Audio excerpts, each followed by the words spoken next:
to have this look of that you're just gonna throw everybody under the bus to preserve yourself.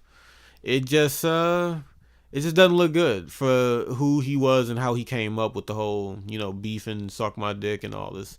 I put a 30 pack on Chief Keef's head and having people shoot at Chief Keef. Like, he kind of brung a lot of this on himself. Now I can't flip and be like, well, like, he was talking big shit. I agree.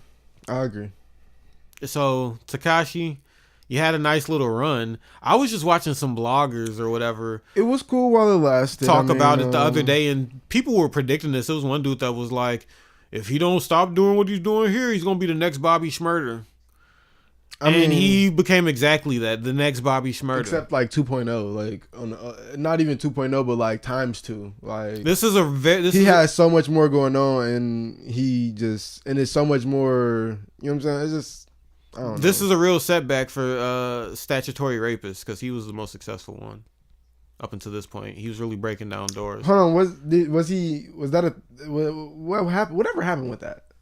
What, with that whole thing? Yeah, did he get charged on that or what? Wasn't it a trial or something? Didn't he get? I don't exactly know. I know he was going to court for it, and I think he kind of got off on it or got off light. He didn't they didn't send him to jail for it. He was on like a probation thing or something like that, I think. But yeah, he still got hit up for that. He didn't get off. I mean, I don't know. Was that true? I didn't look into that. I believe so. I believe so. I think you're willing to believe crazy shit. He talked about all this shit in the. He had apparently the story was that some girl that was at a party and they had sexual encounter with, like, I guess some hood party where you got a chick up in there and like a bunch of dudes or whatever. Mm-hmm. And this chick apparently lied about her age and turned out to be like 13 or 14 though. Okay. And I think he was like 17 or 18. Okay. It's a sticky situation, and it's how I first heard of 6ix9ine, actually, because the first time I ever heard of 6ix9ine, he was getting dissed by Trippie Redd, making a video saying that we don't rock with pedophiles. The first time I heard of, and it was the Trippie Redd 6ix9ine was when he was on the video with Trippie Redd. Pose. Yeah. So. Well, it was a nice run. I don't know. I mean, and that was like maybe 2 years ago. I wouldn't be shocked. I don't know if this is a oxymoron. I wouldn't be shocked, but it would be surprising if he came back out and tried to release music. It's weird how much life get in the way of niggas wanting to do what they want to do. Like, I just thought about X just now, like how his whole thing, like his situation is just as crazy. Like, he had this. Well, he got murdered, dude. That was sad. That was sadder. It's this superstar rise. He got this fucking all these great songs, and he got this fucking core fan base, but he got like this pop appeal too, and out of nowhere just ended. You know what I'm saying? He had a pretty crazy tragic life as far as that whole sad boy circle. And he had some shit going on. Like, I think he's gonna be held up higher even than Lil Peep. Yeah, who is like who? Okay, and no disrespect, he's I think they on the same. Lil Peep is like sad boy legendary now after he died, but when he was alive, nobody was really fucking with Lil Peep except his little niche audience of like the emo. When the artist died, they art become worth a lot more. That's just what it is. Did you listen to Lil Peep? No, it was right. Like, what type of question is that? So that's the same reaction I'm having. Now you like the art get the hell. I'm like, nigga, not by me. To me, it was the epitome of funny ass sad boy try hard white boy emo rap. But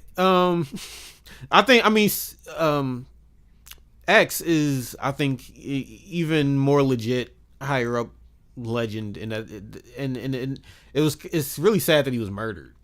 Yeah. I mean, just the hip hop people that are following him, Mac Miller. I was just about to say, bro. Like, Mac is like that hit me with the Mac Miller, because everybody kind of grew up listening to Mac Miller. Mac is the only celebrity I think that has ever died in my lifetime where I'm like, when I think about the nigga, I'm like, damn. He's fucking dead. When I heard it, I was like, damn, like, Mac Miller died. Like Mac raised me with so many different projects, and it's crazy.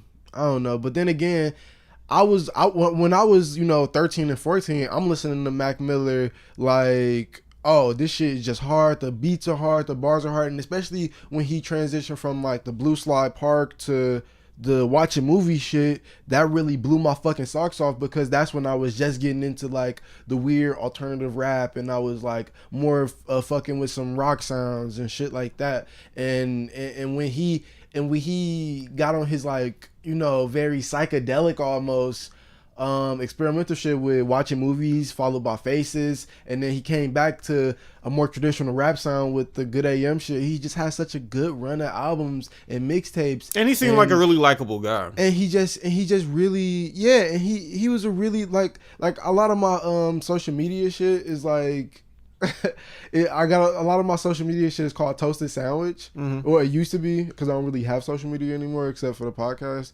But it used to be called Toasted Sandwich. You looking at my thumb? That's funny. No, I was looking at your shirt actually. But a lot of my shit is called Toasted Sandwiches because he was on Snoop's show, and he was like, Snoop was talking about what type of girl he liked, and he was like, I like a low down dirty bitch who trying to do this and that. And then Mac was just like, I like a nice toasted sandwich, my nigga. Like, of course, Mac didn't say my nigga, but you know what I'm saying. But he really raised me. Like, I remember being high as fuck as a 15-year-old listening to watching movies, and just a lot of his sounds influenced my music today. I don't know. I can't talk enough about Mac because it's just how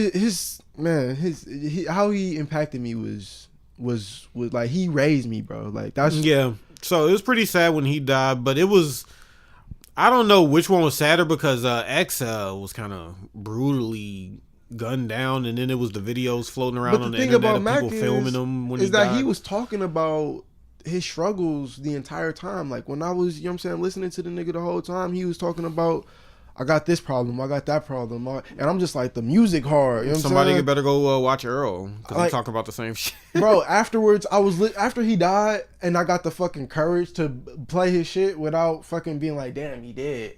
I was like, damn, bro, the whole fucking 6-7 years I was listening to this nigga hardcore, he was talking about nothing but drug abuse problems, and I didn't even notice it. Like. Well, I mean, okay. And I guess the same thing with X. A lot of death talk. A lot of demons in his closet when it comes to his significant other.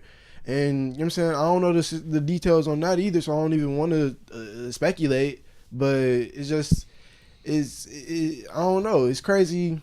I guess that come with the territory. When you an artist, you got some weird shit going on. Like, I heard a story about Miles Davis. This nigga was pimping while he was still a world-renowned musician or some shit. Like, I mean, like, at that time maybe you could do all of that, but to tie it back to 6ix9ine, it is pretty surreal when you go back and listen to his music now, and when you listen to all that kind of stuff. I'm gonna have to stop you on that one, brother. No, it is, because with hindsight, you look at it and you say, and you can visualize, like, man, this dude. Anybody with a little bit of foresight could have known that something crazy was gonna happen. Not this crazy, but something. But something this crazy happened. So you go back and look at me, and you visualize, like, damn, he had like it's a story in there. It's a weird successful run of like overnight success that led to your demise at the same time, and now the situation you're in. So when you go back and listen to all of it, you're like, damn. Yeah, he could have just still been Daniel in Brooklyn or whatever the fuck. Like, these are all chance encounters and things that happen that leads to decisions of being like, we're going to go, whatever he made, the decision of, I'm going to go all in with this persona and all in dissing people and all in with this blood shit, to only like for a year and a half run, and then it'd be just cut. Like, he got hot to the levels of like hot. And then it's kind of crazy. I don't know. I think the whole story overall. I don't know. I think a lot of it's a movie in here. Yeah. I guarantee it's a 6ix9ine movie somewhere in here. It's a lot of young niggas from the hood that just only want a little bit of fame, but I don't